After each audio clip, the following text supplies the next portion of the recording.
Well, here we go. Here we go. Here we are. And here we go back for another conversation on Ignite, our weekly conversation, faith based, Bible rooted conversation to cultivate faith and cultivate human potential to help and encourage all of us to live into the fullness of who God created us to be. Thank you for tuning in for another night. We're about to really have another great conversation with another uh, super interesting guest who's been with us before, and we'll bring her on in just a moment. I want to take a moment and just thank you all for tuning in. I want to encourage you that if you're watching this on my Facebook page, on my Facebook profile, I want to encourage you to go to the St. Mark YouTube channel or the St. Mark Facebook page and watch it there so that when you comment, we can see your comments. We want to hear from you. We want to know you're watching.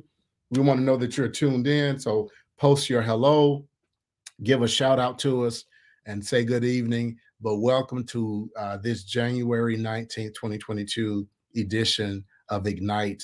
And we're so grateful that you tune in to listen. I want to remind St. Mark that although we do not specifically refer to this as Bible study, and it may not look like Bible study, it may not feel like Bible study, it is Bible study.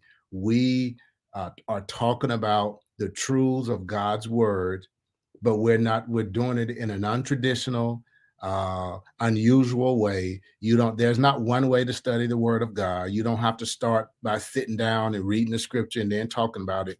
Sometimes you just start with everyday issues of life, and then you bring in the word of God. That's just as much Bible study as all the other ways we traditionally do Bible study.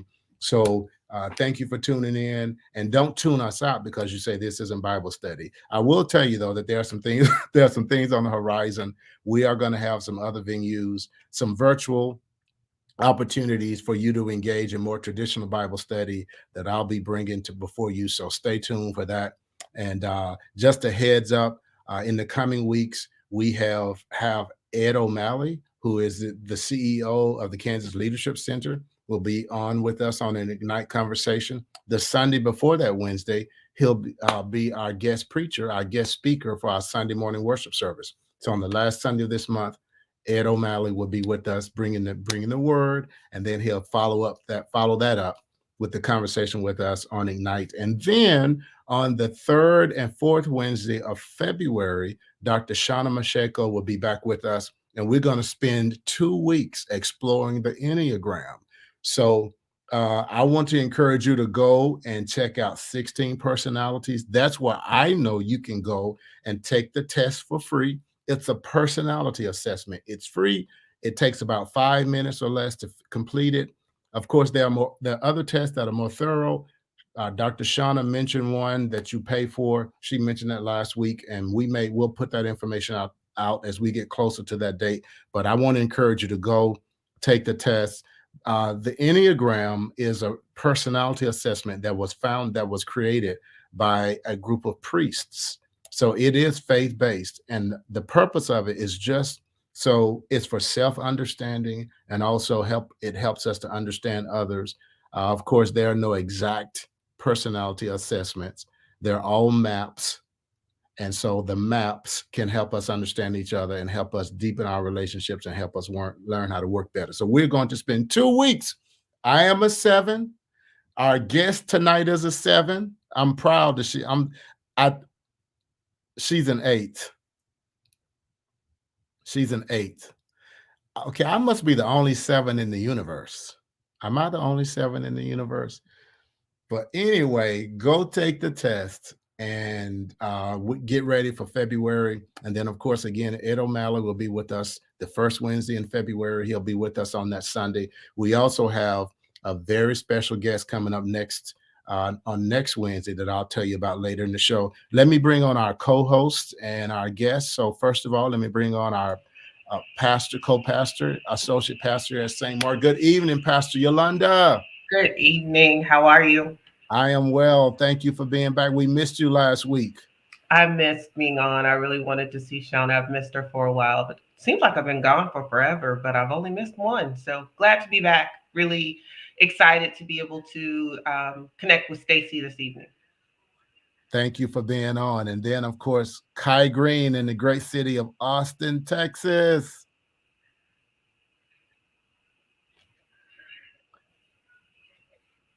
Kai, we can't hear you. I said I'm excited to be back. So glad to see Pastor Yolanda, that she's back. And in her honor, if you all did not catch the new intro, in her honor, let me. She's back, y'all. She's back. I love you, Pastor Yolanda. You know, I don't like pictures, but Pastor Johnson did me wrong and started telling people, please take a headshot of her. She needs a professional headshot. So he had people coming my way like I was just homely and needed folks to come and take pictures of me. So it's my least favorite thing to do, but that is a cold picture. I'm gonna have to go. I was there right here. I said, okay, come on in. Come on in, Clark Kent Etta. Come on, Superwoman. You better. Yeah. Come on, y'all. We only got an hour. Bring on Kyle. How are you? Hey, so Kai, you know what I'm doing? I am not paying attention, Kyle. What I'm doing is looking for that picture because you know we're gonna have some fun with that picture tonight. So you all get ready at any given time at the right moment. We're gonna pop that picture. Kyle, Pastor Kyle, we missed you. Hey, yeah. Yes. I was sad to miss last week too. And boy, we've had COVID running through our house. My son tested positive last week, and then my wife tested positive this week. So far I've been clear, but who knows? Dodging it. Man, it's just everywhere. So, and I'm Enneagram 9, so we've got 7, 8, 9 tonight, right? Oh wow. Yeah. You got 1, 7, 8, 9, 1. Yolanda? I won't even claim because anytime I take the test, Pastor Johnson totally disagrees with what my results are. So I don't. So this is how that works. So Yolanda says she's a 1, but she's a 4. You said I'm a 3. I mean a 3. She's a 3. That's right. She's a 3. She's a 3. But here's the thing about a 3. 3s are achievers and performers. So they can they can take a test, and whoever they're taking the test for, they can score on the test in a way that will please the person that's giving them the test. So if somebody wants her to be a 1, she knows how to take the test to be a 1. If somebody wants her to be a 9, she knows how to take. Now, in some circles, they call that a sociopath, but we won't get into that. We're not talking about that tonight. We're not talking about sociopaths. Did you take note of that? Take note. Remember who you're dealing with. Write that down. I've got to work on my Yolanda look. I looked a little bit sociopath myself. Wow. Friend, I did not mean to start this much at all. I just was welcoming you back. I apologize. See, Kai, you're going to have our wonderful guest. She's going to be scared to come on with us. But if there's anybody who can handle our verbal jesting and that goes with it, it's this brilliant lady. Stacey, welcome back to Ignite. We're so glad to have you.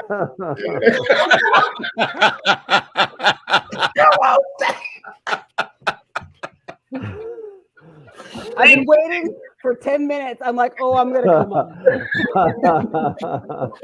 on. Excuse me. Hi. Yes, thank you, Pastor Johnson, for welcoming me onto the show again. It's nice to see Pastor Yolanda and Kai and Pastor Kyle. Thank you for welcoming me on.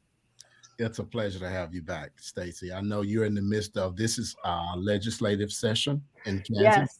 And you're very busy right now. We know you're tired, but thank you for taking the time to come on. So, folks, we're not going to hold Stacey long, and we're not going to hold you long. We're going to try to stick to about an hour, maybe an hour and 10 minutes tonight, but really have an intense conversation. So, again, thank you all for tuning in, and be sure to reach out and tag some folks. And then if you're watching on my profile, go to St. Mark's Facebook page so we can see your comments. As a matter of fact, before we begin our conversation, and I am going to ask Pastor Yolanda if she'll ask the first question of Stacey.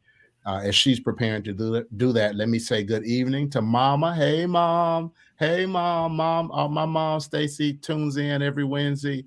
just to check to see what I'm doing, and to say hello. And my niece Amanda, thank you all for tuning in and watching our broadcast of Ignite.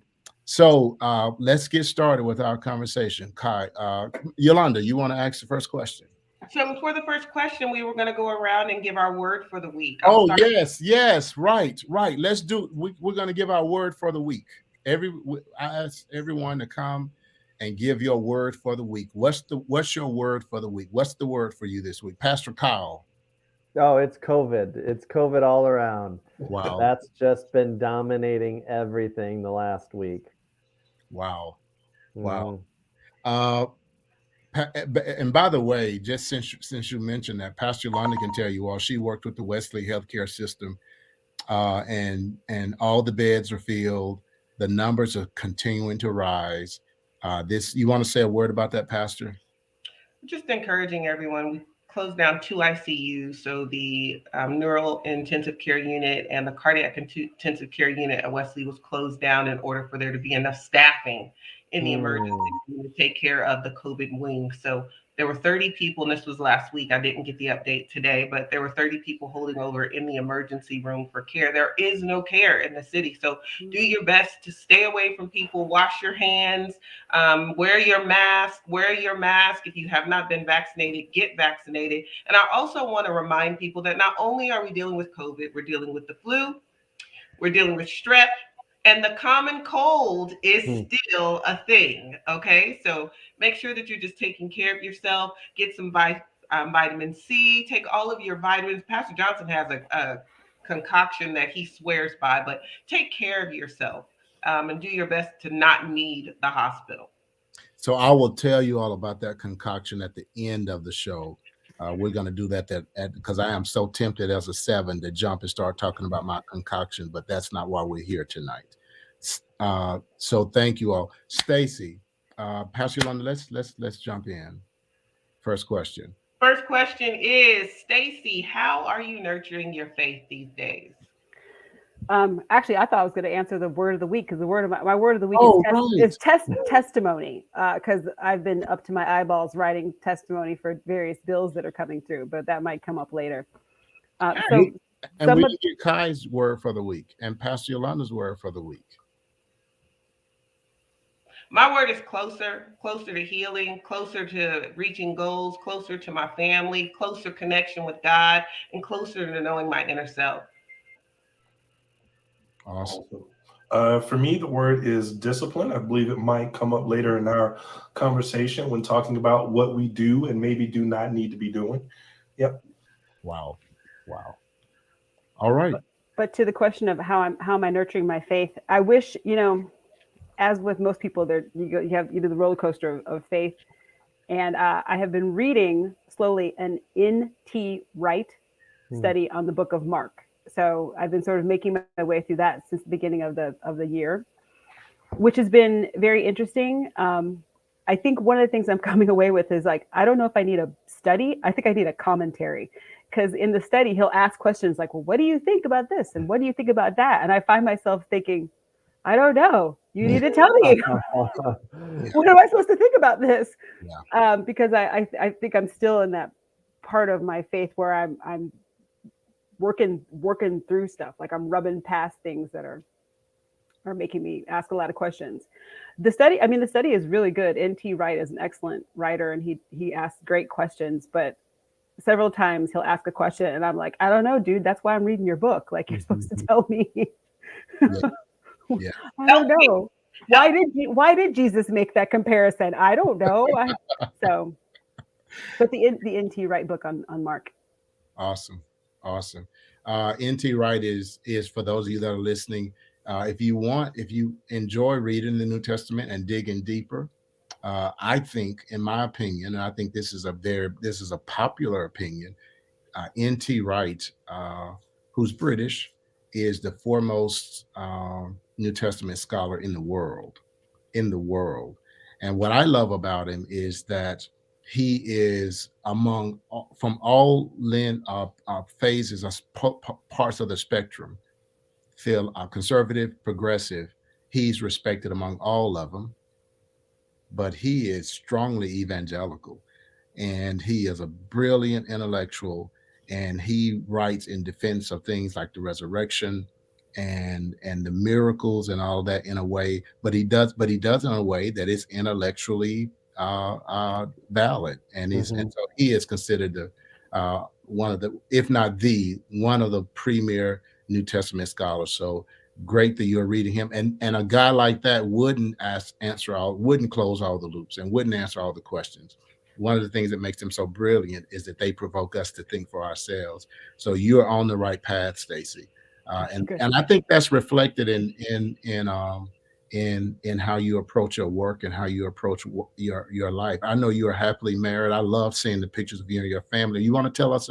I know this is wasn't one of our questions, but you want to take a moment, and because that's part of our spiritual nurture, and talk about your family for a moment. Yeah, so I've been married to my husband Troy for 18 years. It'll be 19 in July. And we have one of those stories that when I look back, or like, for example, if my children try to have my getting married story, I probably would be like, don't do that. Because we met very briefly, I'll tell the brief version, on a blind date, but he wasn't my blind date. Like there was this guy who came to go on a date, and my husband Troy was the blind date for my roommate Camille at the time. And so what happened is that I could tell Troy was a nice man, and he was kind, and he could carry a conversation, and he was polite. And so at the end of the date, I was like, hey, Camille, what about this Troy guy? Because I was focused on the other guy. And she said, no, I don't know. But she said, I could see you with him. And I was like, nah. So very, very quickly, because at that point, then I moved to Kansas City, and we wound up in the same church together, and we were in the teen ministry together. Wow. And so I was living near the plaza, and he was living where we are now in Olathe. And but we were leading a teen group of people who lived up in like North County. And I worked at Banana Republic on the plaza. And at one point he stopped in, and I was like, what? He's like, I was in the neighborhood. I'm like, you live in Olathe. The plaza's not in the neighborhood. So he kind of pursued me quickly. We started dating. We started dating in right before Thanksgiving. We got engaged 14 weeks later. Wow. Like when he proposed, he had 14 roses, one for every week that we were dating. Very quick. And we were engaged for 4 months, and we were married. Wow. So by the time, yeah, we went really quickly. But the thing was, I was 30 and he was 31. So it's not like I was 20 and he was 21. Like we were adults at this point. And it was kind of like, yeah, I'm ready to get married. And, but yeah, I look back and think, man, we were practically strangers when we got married, but we've made it. Yeah. Sometimes you need to be. So hats off, 18 years in. Yeah. And we've got 2 daughters, Elazne and Matea. I talked about them last time because Elazne's name means miracle, because she was born after some struggles to have children. So she's our miracle baby. And then Matea came 20 months later, and Matea means gift of God. And I joke it's because we couldn't find a name that meant what? Because we did not expect another child after our miracle. So Matea, we've got our miracle and our gift. Yeah. Awesome. Shout out to Banana Republic. Yeah, there you go. I caught that. Shout out to the plaza. Shout out to Kansas City. I absolutely love Kansas City. I love traveling. Kansas City is a super unique city. And what's interesting is that I think people who live closest to Kansas City have less appreciation for it than someone who didn't grow up in the shadow of Kansas City. So I know Houston, I know Dallas, Phoenix, Atlanta, Chicago. Kansas City is a super unique city, rich in culture. It's beautiful. And so just you grew up, you live in a wonderful place. So I want to dig into that. I want to do something a little that we typically don't do as much of, but I want to do it tonight because I want to be intentional about reminding people that this is Bible study. It's Bible study in a different format. But Stacey, I'd like to spend some time just with you sharing a scripture or two that you're really kind of focused on right now that's guiding you, whether that's as a mother, as a wife, or as in the public sphere. just share some scripture too that we can share with our listeners? I referenced it last time, but it's still so relevant in my life. Is Esther 4:14, the for such a time as this. I mean, the whole story about Esther finding herself in a position that she didn't think she was going to find herself in, and yet being able to act in a way that was going to help her people and really save her people from being destroyed by the king and Mordecai and his plan, really feels very relevant to my life right now. Not that Black people are in danger of being wiped out by the king, but the idea I've had several people tell me over the last several months, we're so glad you're in this position. You are the right person right now for this position. And so I've sort of hung on to that, and to think, okay, this is where God has placed me. Where my life is looks different from what I thought it was going to be. And in my home, let me finish a thought. In my home church, the last couple of weeks, they've been doing a series on God's will and deciphering God's will and walking in God's will. It's called On Earth as It Is in Heaven. So even Troy and my husband and I have been having these conversations, like, how does one decipher what God's will is? Because there's not like a sign that appears that says, hey, this is God's will. And so praying and then trying to just make sure that I'm listening to my internal moral compass to try to say, okay, this is what God's will is for my life right now. It may be different 10 years from now. It was different 10 years ago. But for right now, I really do feel like I'm in a place that God has placed me in. And so I really do want to act in a way that will glorify God. And I think we might get to this idea of what does it look like to glorify God. I think it right now, for me to glorify God means that I need to do this job to the best of my ability, show up and give everything that I can. I love coming on this show because it's an area in my life where I can unabashedly proclaim that, yes, I love Jesus. I follow Jesus. I'm a disciple of Jesus.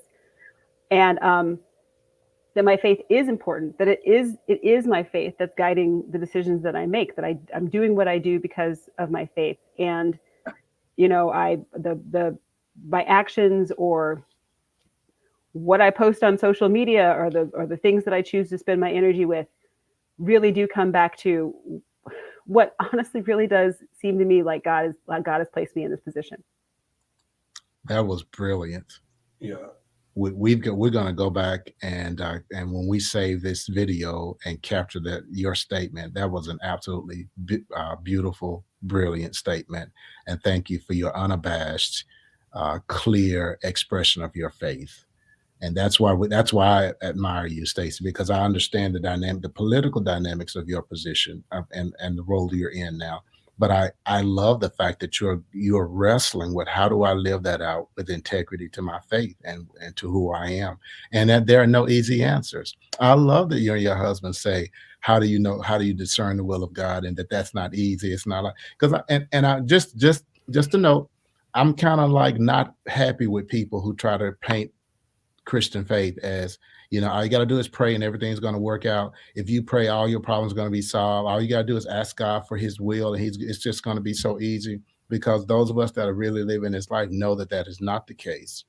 And I think we set people up for severe devastation when we tell them that. So I like the fact that you express this faith with ambiguity, this faith with ambivalence, but the willingness to press into it.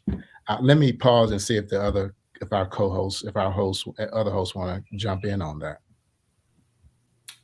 Yeah, sometimes we make God's will into this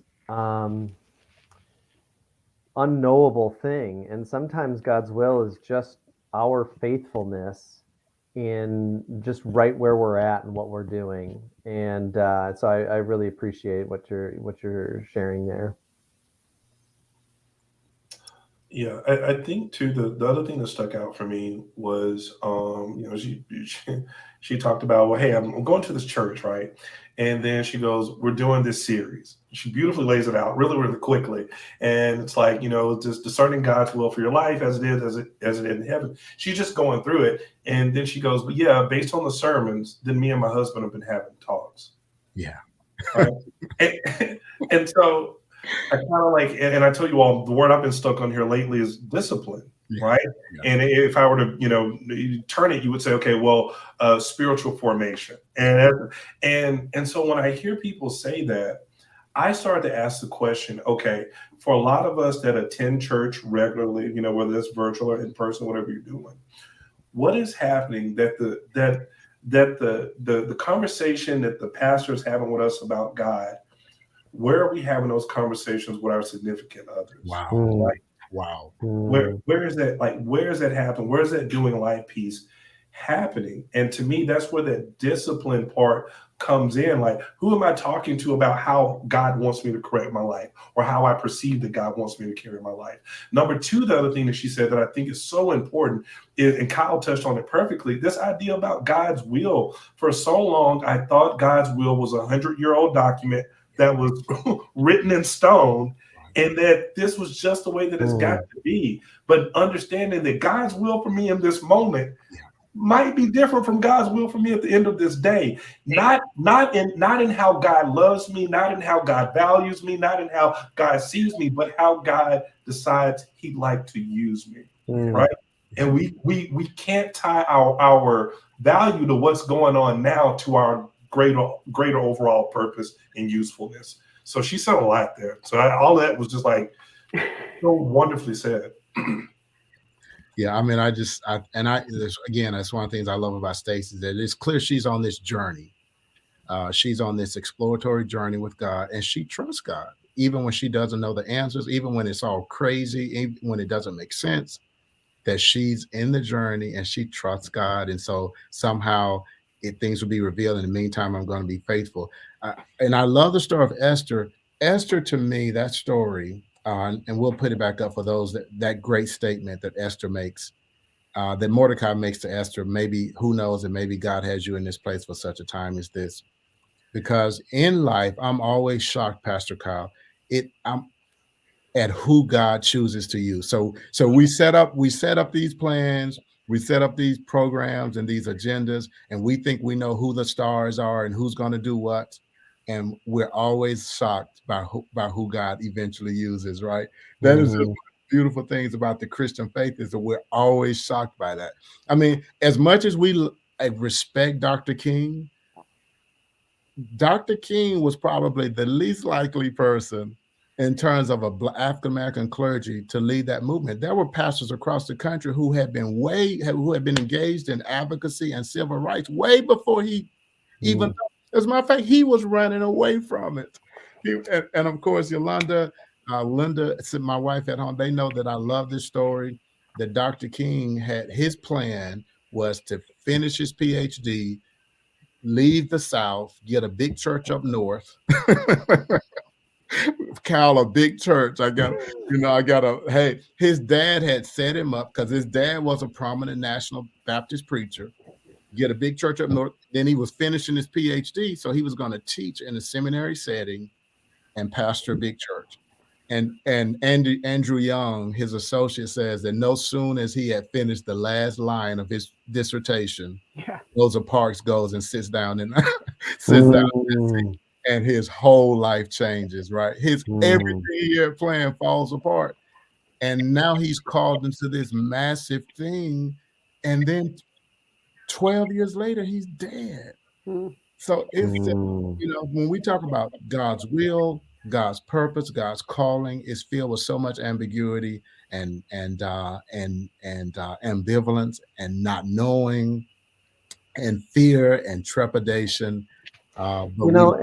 That reminds me too, because I think for a lot of my adolescence, I thought, I've got to figure out what God's will is, and I don't want to mess it up.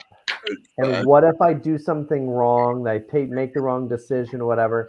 Esther just needed to look around and see the place where she was, and be faithful. And it's just, sometimes it's as simple as that.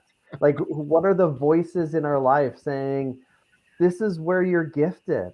This is where your passion is. This is your opportunity, and run with it. Your shot. So it's funny that so much more complicated than it actually is. It's funny that you would bring that up, because I think my my church upbringing, my spiritual background really started in my 20s when I joined the church family that I'm in now. And I think the idea of what does God's will looks like now as an adult, now that I've been in our tradition for a while, I could describe in a nice, neat square what it looks like to be living God's will. There's these certain definitions of, if you do these things, you are living God's will. If you act in this way, you are living God's will. If you talk about these things and don't talk about those things, and if you carry yourself in this way, you are living in God's will.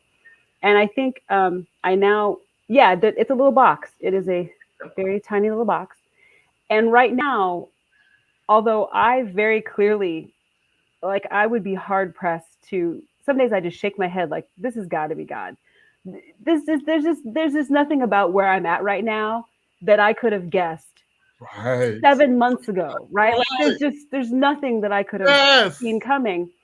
But my life right now does not fit that box at all, right? And so, unfortunately, there are people, and that's where I'm always like, I can't discern God's will, because there are very godly people in my life who sometimes strongly question what I'm doing and how I'm choosing to use my energies, or the fact that I'm involved in politics at all, because one can, and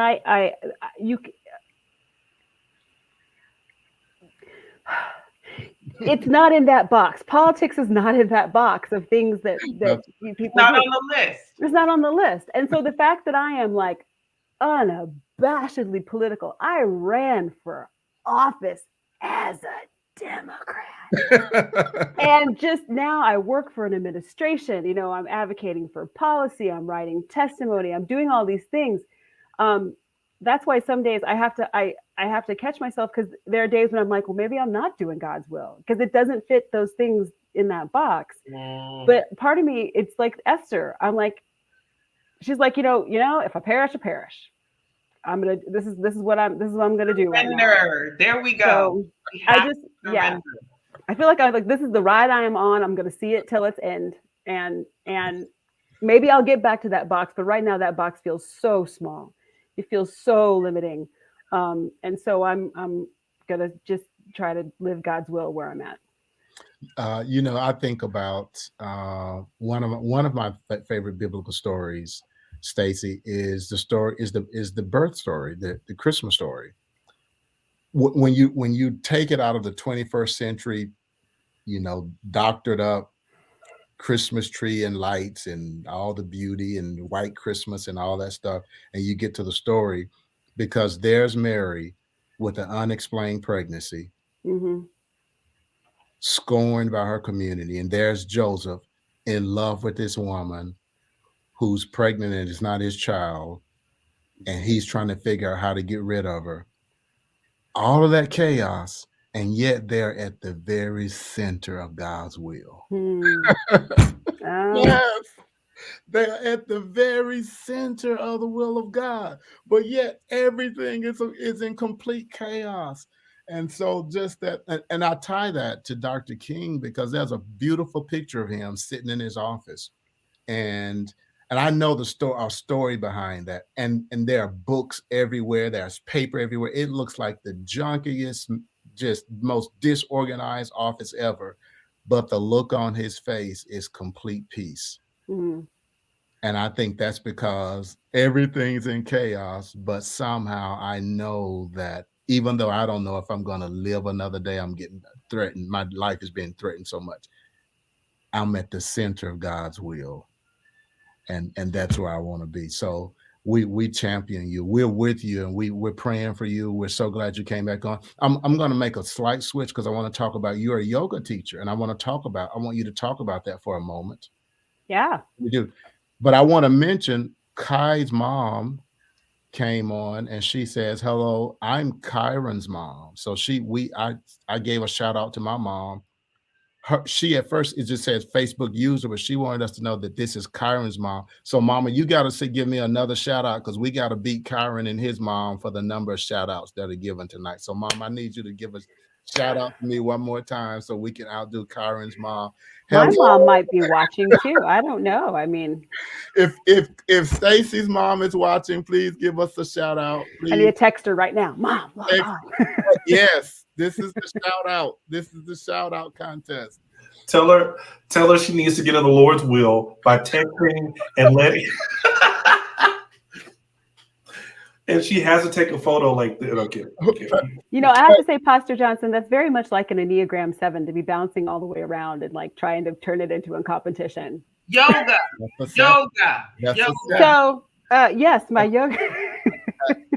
I am definitely not that. That is definitely not. That's structured, organized, focused. That is definitely not. That's good. That is not. So let's Okay. talk yoga. Yoga. Like, tell us about, and I know, well, let me just let you talk about it. How does Okay. it work? Encourage us to get into it. In all seriousness, I think everyone needs to do yoga. I've often said that there are two things everyone needs to do: study the Bible and do yoga. Wow. I think yoga, especially for our community, especially for the Black community, we live in a society that doesn't value self-care. It doesn't value rest. It values go, go, go, go, go.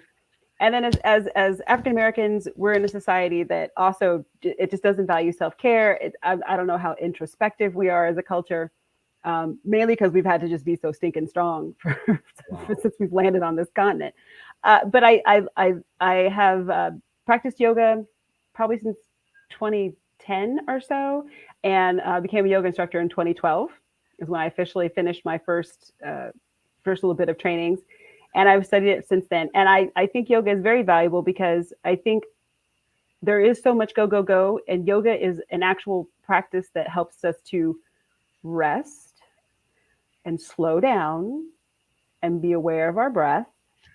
And that's the thing that I think will help with longevity. Wow. It also, this idea of being able to, when the world is chaotic, I always tell this story. In 2013, my father passed away in June of 2013, and my mother was diagnosed with breast cancer in December of 2013, right before Christmas. It was December 23rd. So we were starting, and I'm an only child. So it's just, at this point, it's just me and my mom. And we were at KU Med, and it was that first day, all the tests, all the imaging. And I remember I just, like, I couldn't almost, like, I've never really had an anxiety attack, but I was like, oh, this might be what it feels like. So I literally did downward facing dog in the hallway at KU Med. I kind of pushed myself up against the wall and did downward facing dog because I was like, I got to be able to close out the outside world for a second and just regain breath. Same thing, her first day of chemo, I was standing, she was, getting it plugged up to the machine to report. And I remember standing at the building at KU Med and looking at the parking lot and standing there. And it's mountain pose. It's not like, yoga to me is not, can I stand on my head or can I put my foot behind, my high head? It's being able to, in a moment, recover my breath, in a moment, bring myself to a place of, even talking about yoga, I'm like, oh yeah, right? To sort of work away from the stress, because that's the thing that ultimately is going to do us in an American society. It's stress. Wow. And So let me. typically God's will in the Christian church too, right? No. Yeah, You're just I'm cutting outside of against the that box. grain. I have had people, very well-meaning people, question my Christianity because I'm a Democrat, question my Christianity because I ran for office, question my Christianity. We covered this last time because I have a tattoo, plural, and question my Christianity because I teach yoga. Yeah. Yep. I've had serious conversations on all those topics. Wow. Young people are questioning that right now. Believe it or not, my 10-year-old grandson called me and asked me if doing yoga, he's really into football, and they do calisthenics. And of course, they're teaching them breathing exercises and doing yoga here recently. And someone began to tell him, you can't be a Christian because you do yoga. And it didn't dawn on me initially why they were questioning whether or not he was a follower of Christ because he was doing yoga, until I took into consideration the history of yoga. So can we talk just a little bit about that, just for other people who are being questioned? So when I was doing my first, there's a 200-hour training, and then I went on back and get the 500-hour training. So the 200-hour training at the level 3 level, we started to read texts that deal with the philosophies of yoga and the history of yoga. And I remember because level 1 is just, here's some poses, right? It's very physical. And level 2, we talked about yamas and niyamas.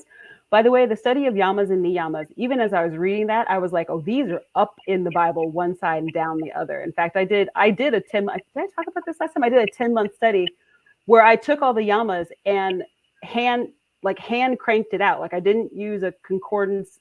I used I didn't use the computer. I used like a Bible and found the Bible scriptures for all the yamas and niyamas. And so to me, I didn't have a problem with yamas and niyamas because I'm like, these are biblical teachings. So tell us what yamas and niyamas are. So, okay. Okay. So yoga in the more traditional sense of yoga, Americans think yoga is poses. Can you stand on your head? Could you put your foot behind your head? Those are called asanas, poses. And asanas, every asana, every pose, every downward facing dog, every, anything, all fits in what's the third branch of yoga, the asanas. The first 2 branches are yamas and then niyamas, and then there's asanas, and then there's pranayama, and it goes on to 8, which is samadhi. So if one really would be serious about yoga, they would say you wouldn't even study the asanas until you've already studied the yamas and the niyamas. The yamas, interestingly, I don't know why it goes this direction, but they didn't consult me. The yamas are how we deal with other people, and then the niyamas are kind of how we deal with ourselves. Wow. So one could actually study yoga and never get on a yoga mat. And again, I literally could do a TED talk 40 minutes long right now on yamas and niyamas, so don't get me started. But when I got to the level 3 training, we were starting to read some of the texts, like Pathways to Joy or the Bhagavad Gita. Like we were starting to read some of these texts, and I was like, I don't know. Right. I'm a Christian. Right. And the teacher, interestingly enough, the instructor at that level, I could tell she was Christian because of some of the things she had said about her life, and she she homeschooled her kids. Like she had given away a couple of hints, and so I pulled her aside at one point. I said, "Okay, I can tell you're a Christian. I'm kind of concerned about the things that we're reading." And she said something that really helped me out. She said, "Okay, you're going to start reading things that are potentially going to run up against your tradition, the tradition that you've been raised with. And so you have a choice." She said, "You can discount them out of hand, just say nope, or you can use this as an opportunity to dig into what you believe and find out if you really believe it." Wow.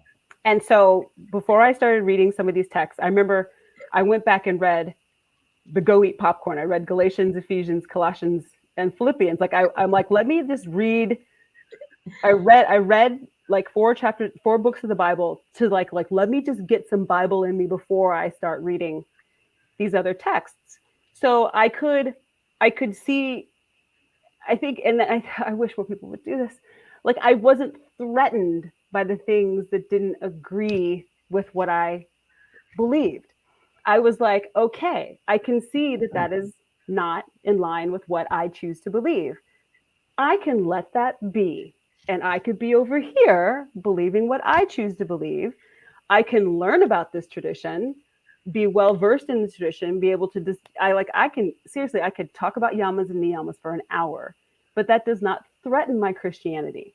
I can talk about the Bhagavad Gita, or I can talk about the Yoga Sutras, and I can see the wisdom in these texts, but that does not undermine my faith in Jesus. The fact that these things exist is not a threat to my faith.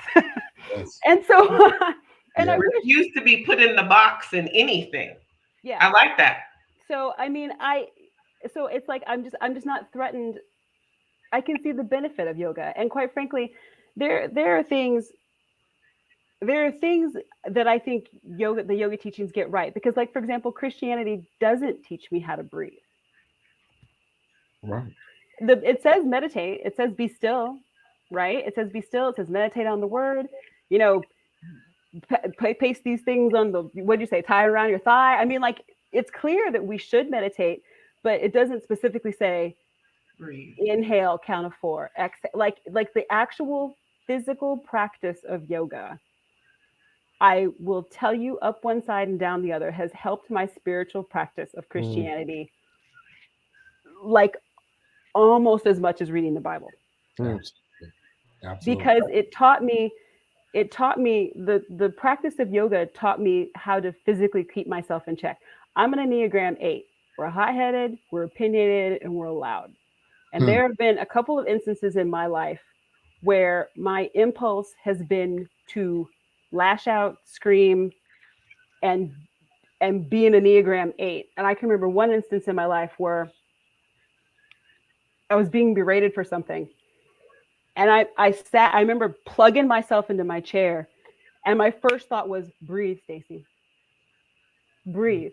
Like I had to get my body to come online to get my higher functioning brain to start saying, okay, now you need to be wise. Like you need to, like I had to, it was the yoga that kept me quiet so that my disciple brain could make sure that I didn't say something stupid.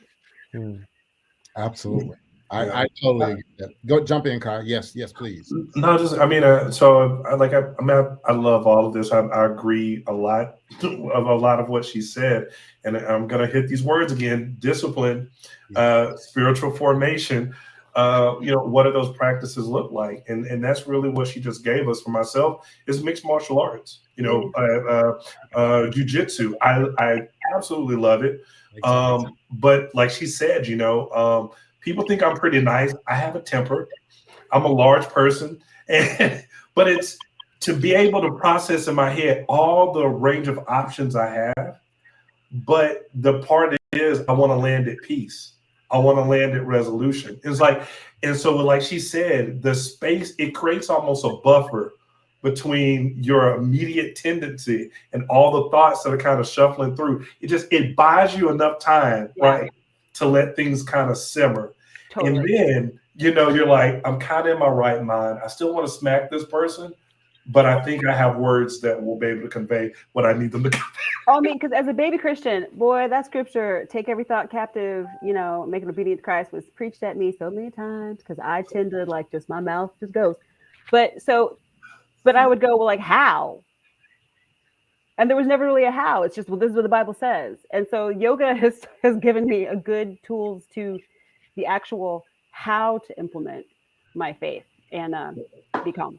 As a matter of fact, one of the best books that I've read in the last couple of years, and it's a book about breathing. I think it may be called Breath, but it talks about the science of breathing, and about how so much of our illness, our stress, our fatigue, our restlessness, our anxieties are rooted to poor breathing. Yeah. Just even sinus problems, allergy problems, and that just learning to breathe.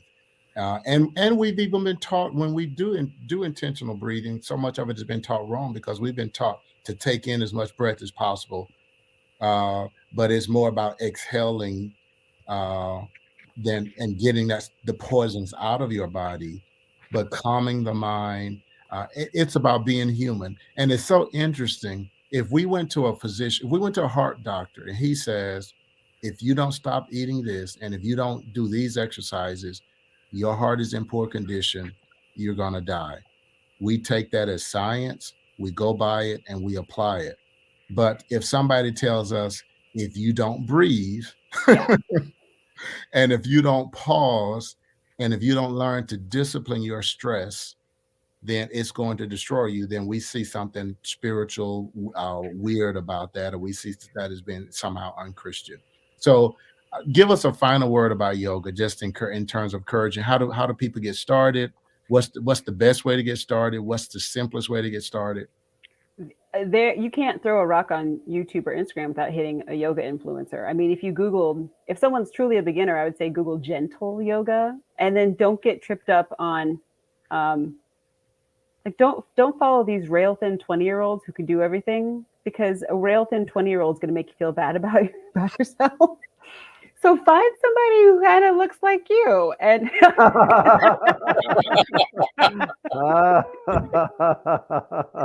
yeah, Robert, you're done. Take away his privileges. Gracious. I'm trying to have a serious conversation. We're Anyway, trying to have a serious conversation here. Come on. those Enneagram 7s. I need to make space to make sure I watch these Enneagram discussions because I mean, as a female Enneagram 8, Black woman Enneagram 8, woo! I have had to honestly. I think the yoga practice has helped take a lot of the edges off the Enneagram 8 in me. I look back at my 20-year-old self and I did not know I was an Enneagram 8. And I feel sorry for my roommates. I feel sorry for people who knew me and my 20-year-old self because I was rough around the edges. And I was not a very nice person. And so if any people who knew me, if anyone's watching me right now who knew me when I was 20, I am sorry. I am now almost 50 and I have learned through the Enneagram about I heard it described once as my factory settings. My factory settings. I can, you can have some aftermarket, adjustments to those factory settings, but they're still there. But I've learned how to sort of mitigate that. But yes, yoga. Find gentle yoga. Look for a teacher that looks like you. And if you check out a class, if the teacher makes you feel uncomfortable, find another class. Wow, we've got to have you back at least just to drop in. On the second Wednesday of February, I have a young man who's come. Well, he's a middle-aged guy who's coming. Good friend of mine. Did Yolanda do that? It wasn't me. Okay. I'm not given any power whatsoever, so I know it wasn't I'm me. not going to keep on blaming Yolanda for everything in 2022. Okay. Y'all need to back up off Pastor Yolanda. We're going to take a whole different path during this Yolanda season. is going to go 8 on you because she knows how, because she's a 3. He doesn't listen to his own advice. He does not realize I am a chameleon and I'm from the south side of heaven.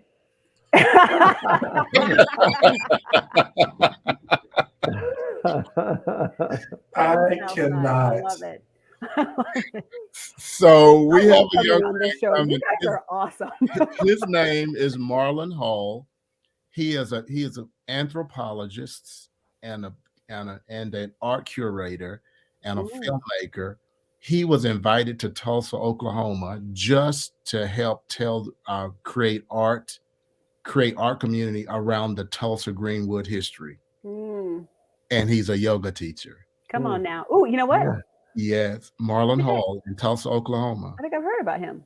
I'm sure we're close enough. Y'all have run across each other, but he's going to be on because my first degree is in art history, and then I have a friend who's an architect, and she was saying that actually rings a bell. Yeah, I bet I've heard of him. Yeah, he's done some amazing stuff. He's going to be on, so you've got to drop in on that Wednesday night just so we can engage a little bit on that piece. Stacey, I want to take another turn, and I want you to talk about one of the things that I think that we're all challenged with right now is, well, 2 things. Number one is, how do we encourage church people to really be intentional about taking faith outside of the church? So we keep waiting for COVID to go away so we can go back into our buildings. Oh, I know there are folks who are just like, man, can't this just be over? Because I can't do my faith. I can't do my Christian life because we can't get in the building. And we've been talking about the church is not the building, the church is not the building. But even some of us who are saying that didn't really mean it. The church is not the building. We are the church, and we are the church wherever we go.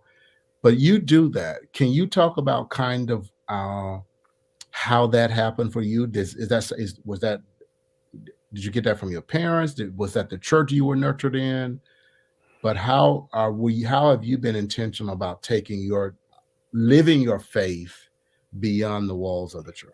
I mean, I think I touched on it before. I feel like God's placed me on this path. Like, that's just where I'm at. I think because of the way my life has worked, I am also more willing to know that other people living out their faith may look different than the way my faith is living itself out. That we are all on an individual path. That God knows where everyone is at. And so just like I am resisting being put in a box, my tendency sometimes is to judge people and go, oh, well, I wouldn't do it that way. That doesn't look like what I want to do. But I'm trying to sort of be okay with the fact that some people's faith does look like that box, right? I know plenty of people who that's the way they're living their faith, by doing all those things that are in that box. And so to them, I need to say, you know what, amen. I'm living my faith this way, and I wish more people would say, okay, you know what, amen. And so someone else may be living their faith a different way that does it's a different box. Maybe it's an octagon or whatever, but that we're all living our faith. So I think if we as believers, if we pray about something and we pray to hear what God's voice is, or we pray that scariest of all prayers, like, God, just show me what I'm supposed to do, or just put me where I'm supposed to be, which is really scary, and we find ourselves in a new position or a new place, I think one of the ways to live out the faith is to keep going, right? Is just to not quit, is just to keep putting one foot in front of the other. And I mean, again, I think just given sometimes the pushback I've received in my life for my faith walk, it's helped me be a lot more compassionate towards other people's faith walks, understanding that it may look very different than what I would want it to look like, but that doesn't mean that they're outside of the will of God, because I don't get to decide that. That's right. Wow. Any feedback from our hosts? Living your faith outside the walls of the church? I like what was mentioned earlier. I mean, you said, like you were talking to your husband about what you're learning in church, and whatever that looks like. Do we have communities of people with whom we have those conversations, like real, honest, on the ground conversations about our faith, that isn't just the pastor telling us some information in a sermon, right? But then where we are, maybe it's some books we're reading, maybe it's some life encounters we're having where we're wrestling with on the ground stuff. I think the more we foster those connections where we're having those conversations, I think the more it just naturally plays out in our lives, and we're thinking about our faith in new ways, and we're going to engage our world differently because of it. I like that.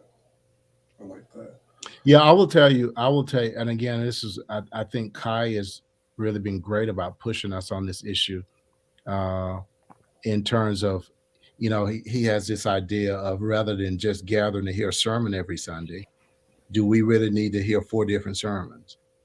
I mean, because are we being entertained by a speaker? Are we really trying to learn how to live into the life of Christ? And if that's what we're doing, if it's the latter, then maybe we only need 1 sermon a month, and then we spend the rest of the month discovering together how to live into that, and then come back together and talk about what we learned.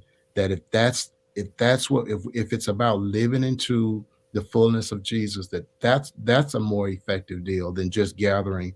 And of course, in the African American church context, Kyle, so much of preaching is about people want a performance. And it almost doesn't matter whether you're saying anything substantive. In some churches, it almost doesn't matter whether you're saying anything substantive. What matters is that did either one or two. Did you preach, meaning was it good entertainment, or did you trigger my emotions? People want cheap emotional experiences, which is really is an escape from full accountability. And so, one of the great sermons I ever heard was Dr. Jeremiah Wright. We were in Dallas. I was in seminary. He came to Black Seminarians Week. He was preaching. The message was wonderful. The crowd, the emotional momentum was building. And just at that point, where typically when Black preachers just kind of go off, Dr. Jeremiah Wright shut down and did an altar call. And I remember my good friend Robert Childress turned to me and said, he has nothing to prove. And I think that the point of that was that I can send you off on this emotional high, or I can hold you accountable for the words spoken. And so it was a beautiful night. So And so, Kai, I just want to say to you that I appreciate you saying that. I pray that we do that churches that you embrace that. Particularly, I've been talking to my young adults at St. Mark, rehearsing that idea. That's one of the ways we've got to do church differently, particularly among young adults, because they are more interested in authenticity and transparency. And are you going to do what you say, not just can you perform well? So just living this faith outside the church. We're short on time, but I want to spend more. Would love to spend more time. Stacey's going to be back, I'm sure. She'll come back and visit with us. So we want to talk more about living your faith outside the walls of the church. But Stacey and I want to talk about one issue in particular regarding the African American community. Thank you, DeAndre. Thank you very much. So DeAndre says that it's not just the Black church. Absolutely, absolutely, absolutely, absolutely. So true. But that there's an issue that's bothering us. So we were on a call today about payday loan reform here in the state of Kansas. It's not shutting down these places. It's about asking them to lower their interest rate so that they can provide a meaningful service to people when they need it. There are times when people get in a bind and they need a loan, but being available to help them without an interest rate of 400%. So can you lower those interest rates? And we know that in other states, in Ohio, for example, in Colorado, they lower the interest rates, and those companies are still profitable. They still make a lot of money, but they're also providing a viable benefit to the community. Well, we were on a call today, and Stacey, my guess is that there were probably 50 people on that call. It was a Zoom call, 50 people, and I counted maybe 3 to 4 Black people out of the 50. And that was troubling to me because in Kansas, the places where the payday loan places are put up, it's the Black community. We're the Black folks are the ones that are being impacted by these predatory lending practices. And yet we can't get our folks to show up to advocate and to push for change. While, as we holler racism and call America a racist nation, white people are showing up to advocate for healthy financial lending. The folks we're calling racist are showing up to advocate on our behalf in ways that we won't even show up. So Stacey, and I don't want to speak for her, I know we share some of this concern, but how do we get Black folks out of this sense, so many of our folks out of this complacency with what's going on in the world today? Come on, jump in, Stacey. The simple answer is I don't know. The longer answer is that I was having this conversation about redistricting and voting rights, because those are two things that are going through the Kansas legislature. And I get the sense that this is just me getting the sense. I'm not trying to speak on behalf of the Black community, but I think the Black community has been disenfranchised for a long time. So that some people they feel disenfranchised. And so there was a big sense of, why should I get involved when they have done nothing? They, being the administration or the government or the people in power, have done nothing for me. Why should I care? Why should I get involved? Or why should I trust you when you come into my community and put up a COVID vaccine clinic when we've been dying of hypertension and diabetes, for decades? You didn't care about us then. Why should we think you care about us now because it's COVID? Wow. So I think there is a history of disenfranchisement, broadly speaking, to the point where I think some Black people might not feel they're and rightly so. There's a little bit of what's in it for me. Now, I also think right now, just in general in America, there's a lot of distaste for politics in general. So I know there are a lot of white people who are like, why in the world would I want to get involved in politics? Why in the world would I want to pay attention to politics? It's so toxic. And there's a lot about politics that is very toxic. And so, but the simple answer is I don't know. Like, I had another call with someone today saying, how can we engage the African American community?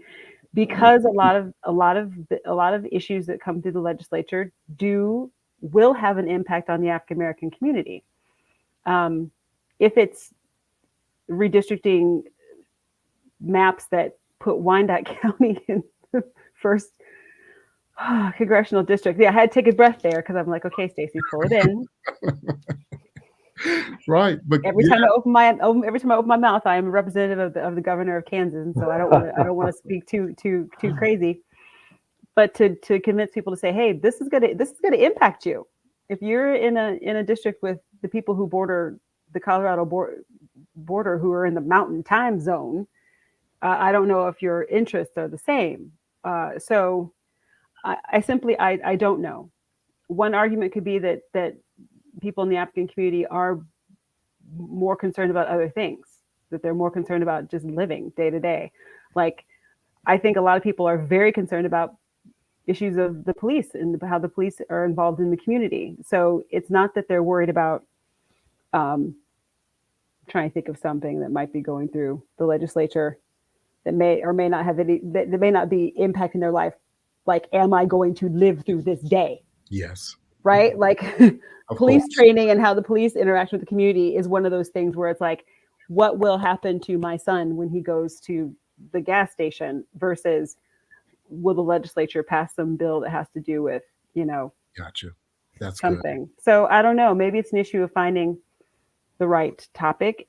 If anyone watching this knows what topic it would be to get the Black community involved in mass, I would love to know it, because we do need to pay attention. A lot of these things that are going through are going to have an impact on the African American community. Redistricting is a huge thing.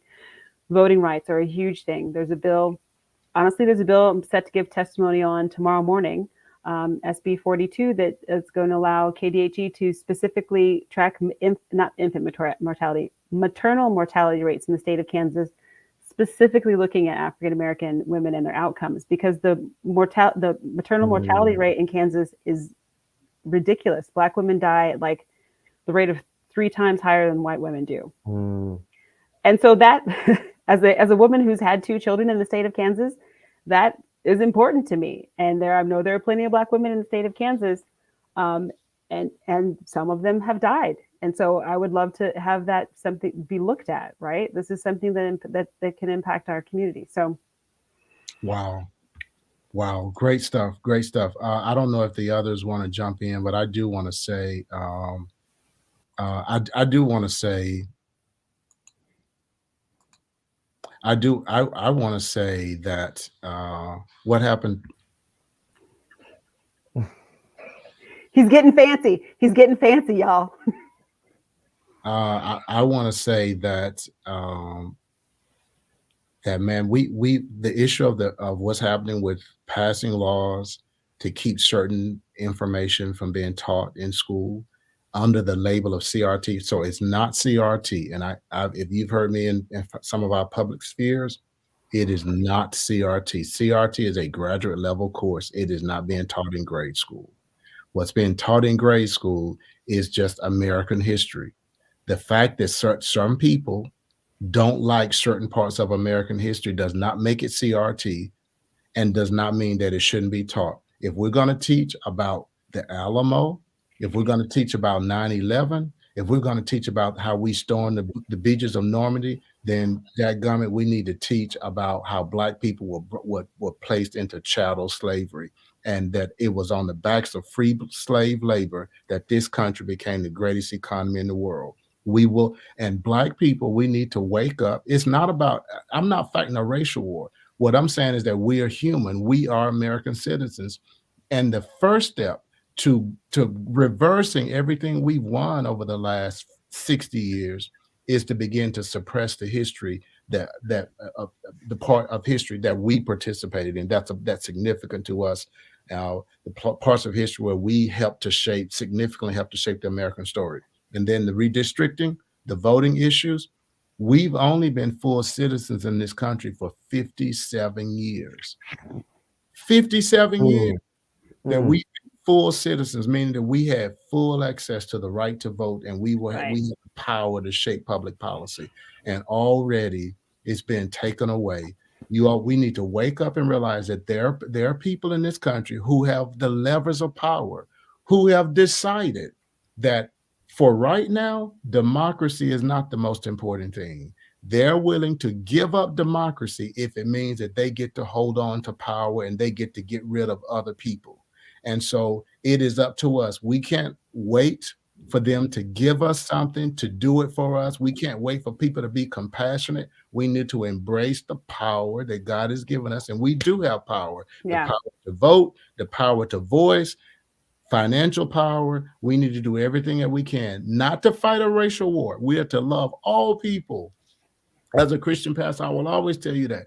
But what we are to do is to make sure that our voices are heard and to advocate for the full humanity of every Kansan and every American. Right. To that, and I would be remiss if I didn't say that there is going to be a Black Legislative Day at the Capitol on February 9th. It's a Wednesday, February 9th. Right now, we are still planning to do it in person. Obviously, we'll keep an eye on that. But February 9th, it's a Wednesday. It's going to be an all-day event, and the focus is going to be on education and advocacy. So we'll have speakers coming in to talk about different bills that are coming through the legislature that will have an impact on the African-American community. And then we will also be setting up appointments with different legislators. So my goal specifically is to have Black people visit these legislators' office, right? And have meetings, and so that people get used to petitioning the government. That's one thing about American democracy, is that we have the right to petition our government. And so I think that we as Black people should use it.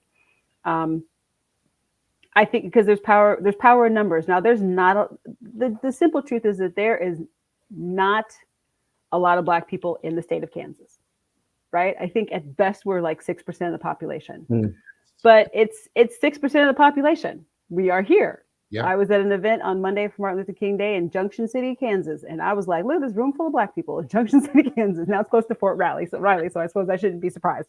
But there are Black people in Hayes.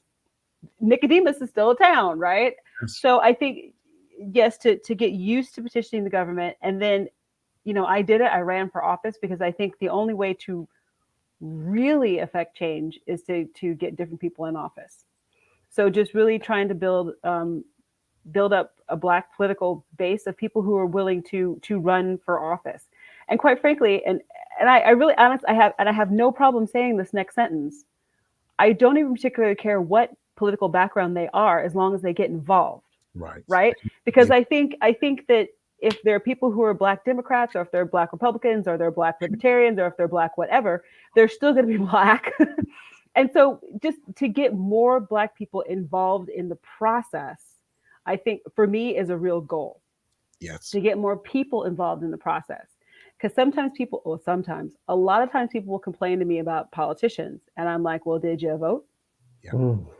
Yeah. And then they complain about politicians. And I'm like, well, then you should run for office, because I think you'd be great. Right. Yes. And so I like where I'm at in my life, I have my tolerance for people who are just going to sit and complain is like, well, what are you going to do about the things that you're complaining about? Would you like to come with me and meet with your legislator? Because I will set that up.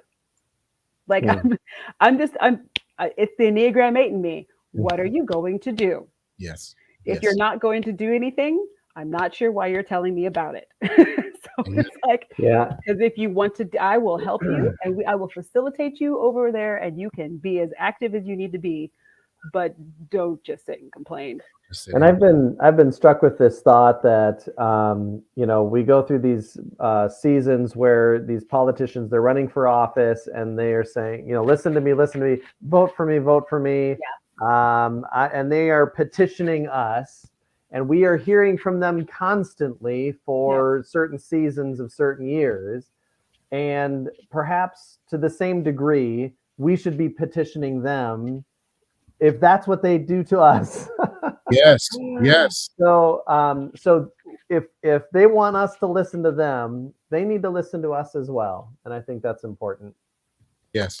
As a matter of fact, I was in a meeting today. There was a young lady who's being considered for a pulpit in Boston, and she listed me as a reference. The search committee called me, and I had a conversation with them. Do you know that we spent 30 minutes together? We spent half of that time with them talking about Kansas and expressing concern about the welfare of Black people and minorities in Kansas, given the push for some of the legislative stuff that's happening. And I'm like, there are people on the Northeast coast that are paying more attention and are more concerned about what's happening than some of our own people. Now, and I got to say this, on Sunday, and I was a part of it. I was cheering for my 49ers. Folks were cheering for their Cowboys. Folks were cheering for the Chiefs. And Black folks were all over social media talking about their team, my team, my team, my team, poking fun. But at the end of the day, if Patrick Mahomes throws 5 touchdowns, when the game is over, it does nothing for you. You gain nothing. All you did, you had an emotional high, but it does nothing for you. But if we could get African Americans in the state of Kansas to tweet and post and engage about voting rights and about what's taught in our classrooms and about redistricting, we could pull together. There are folks that are waiting to help us. There are folks that aren't caught up in race. There are folks that just want to see the humanity of all people. Pastor Kyle is one of those people that just does, it doesn't matter whether you black, red, yellow, white, short, fat, whatever, just love people and here to advocate for the well-being of all people. People are here waiting to help us, but we have to care. We have to help ourselves. So I mean, definitely petitioning the legislature is a good thing, because there are people in the legislature. Honestly, there are people on both sides who would be in agreement if they knew that their constituency would back them up. Yes.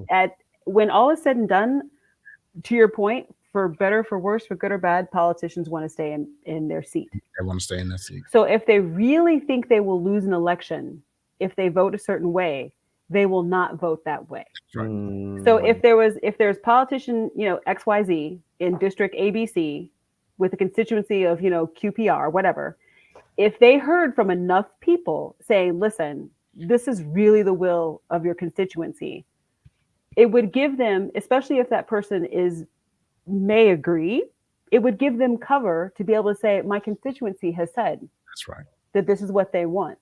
Right. So because that's how, not to pull back how the sausage gets made, but that's why even sometimes I have a Democratic state representative. And so every once in a while I will send him a letter. I already know how he's going to vote. I agree with him. I like him. He's never ticked me off, but I will sometimes write him things and be like, hey, Representative Woodard, I want you to hear from me to know that this is what I'm thinking about this issue, so that he can't say I didn't hear from anybody. Right. Right. And so I think, just a petition on, it doesn't have to be elaborate. It could be 3 sentences. I heard you guys were talking about this. I support this. I live in your district. That's it. I think that's extremely important. You just gave a tangible way for people to get involved. I was told by a great theologian that sometimes people don't do anything because they don't know what to do. So giving them the information of how they can get involved. I hope we have ways of where people can find out who their state representatives are, so they can KSLEG, KSLEG. If you Google that, kansaslegislature.org will come up. Wait, I just typed up something. At one point I could rattle all these websites off the top of my head.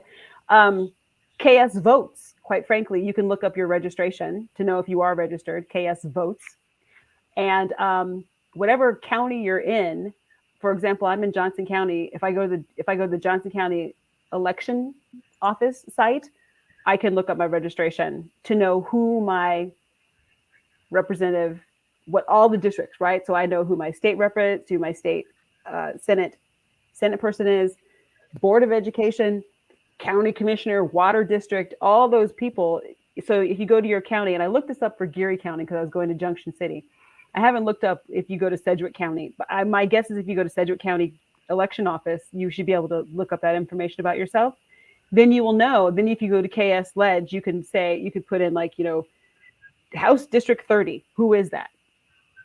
And then it'll come up, Brandon Woodard, and then there'll be a little email. So you just click on that email and, hello, Representative Woodard, I live in your district.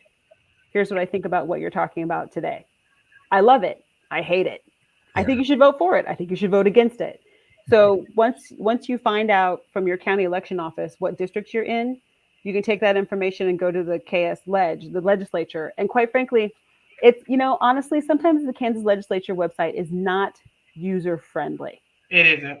So, I mean, even today with the whole redistricting, there's a whole coalition of people who have been trying to help people submit testimony. And even amongst us, we were like, where's the link?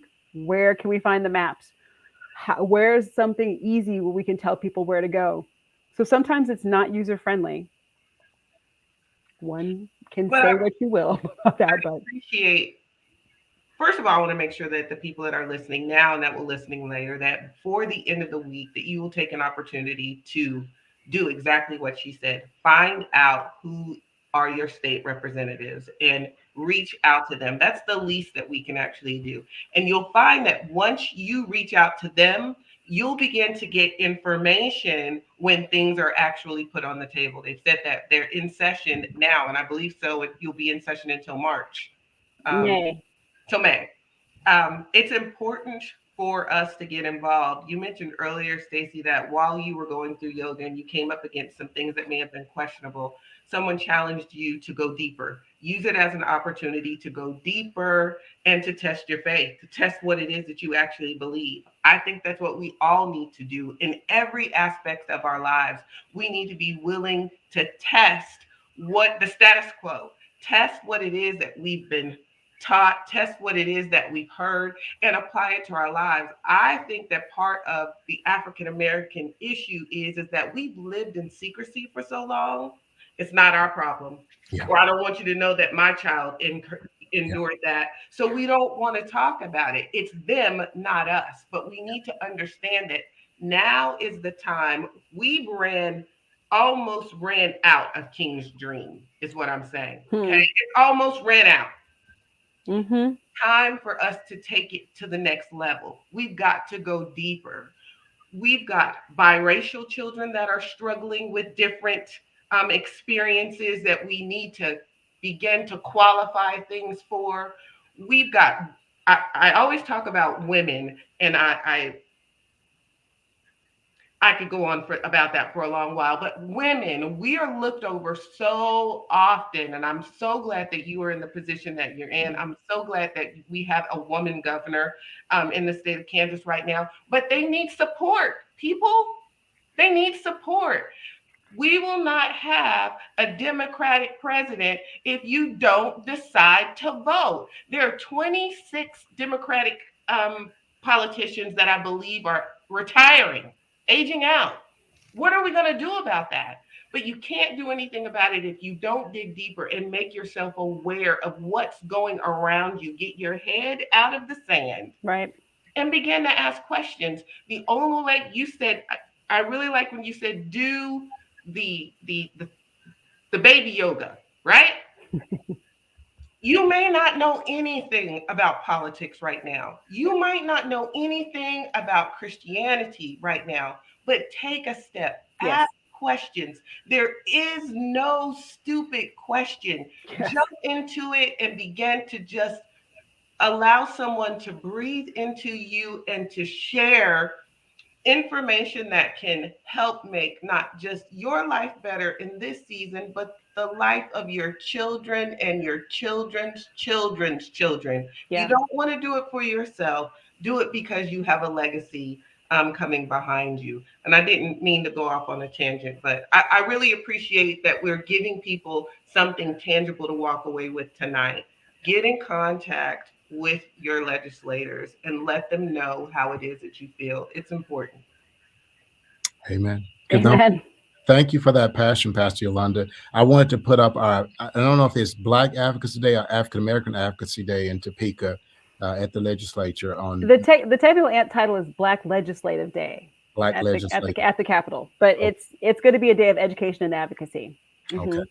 And that's February 9th. So we want to encourage those of you that are listening, let your friends know. Let's have the biggest turnout we've ever had to go up and just let folks know, hey, we're here, we're paying attention, and we want our voices to be heard, and we want to be included in the vision for Kansas so that all Kansans can flourish. I also want to just give a shout out. We talk so much about the challenge, the problems, but I want to give a shout out. There is a group of young adults in this city who are very progressive about economic empowerment and about taking advantage of the opportunities that we do have and maximizing those opportunities. Angela Johnson is one of those. I saw her on earlier.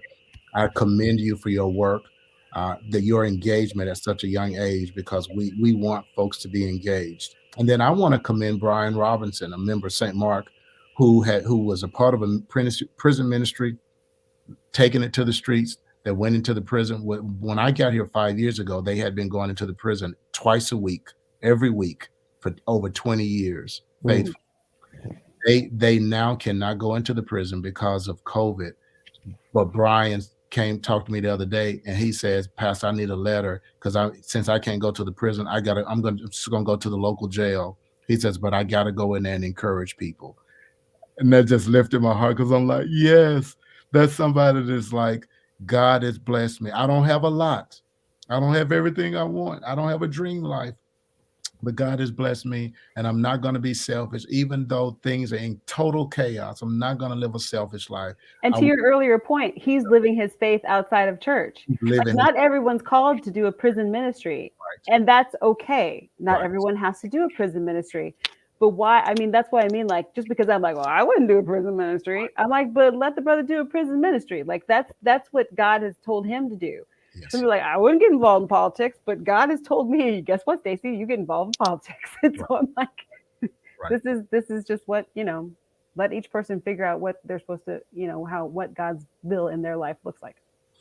So we are at 8:30. We said we were going to finish. That's what he said. I know. We got going, but I do want to share. I want to encourage you all. This is the book that I was referring to. Stacey talked about yoga, but it's called Breath, the New Science of a Lost Art. Mm-hmm. And it's really part of the way I read the book was that it's just a part of a reclaiming and refinding what it means to be human. I think that's what Jesus was all about, bringing us into our full humanity. And so, again, I want to recommend that book. I also want to recommend the book called The Three Mothers by Anna Tubbs. The Three Mothers by Anna Tubbs. Can I give a plug while you're giving books?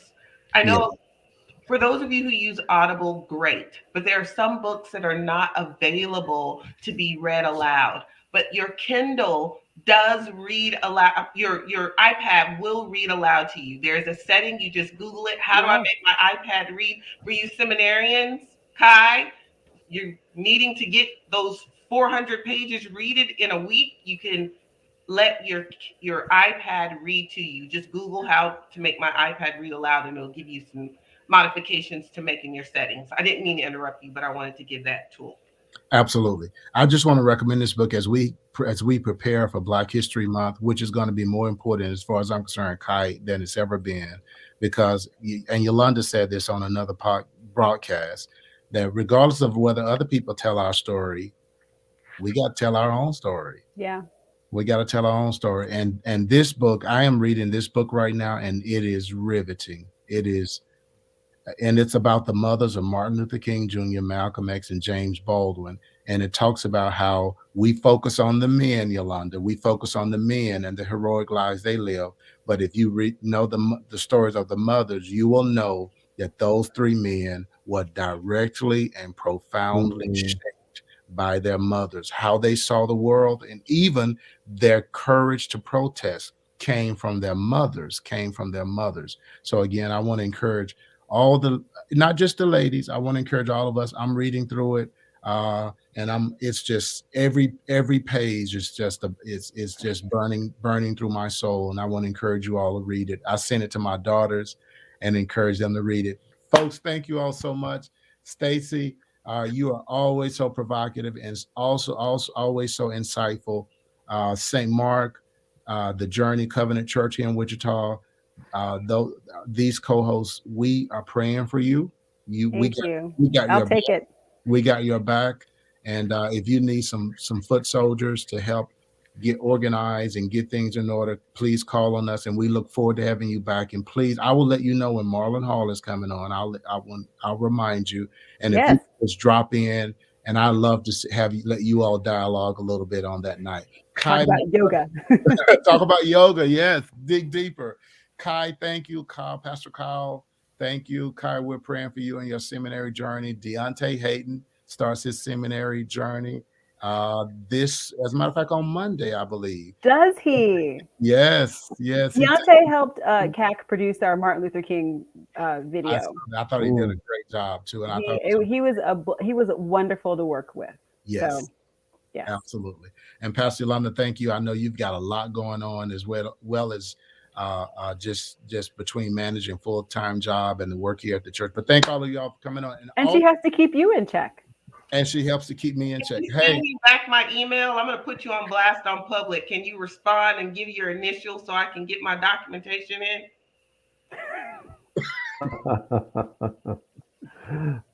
Wow. You know what? The photographer of this picture is getting a lot of love. So Jessica Luna took that picture for me.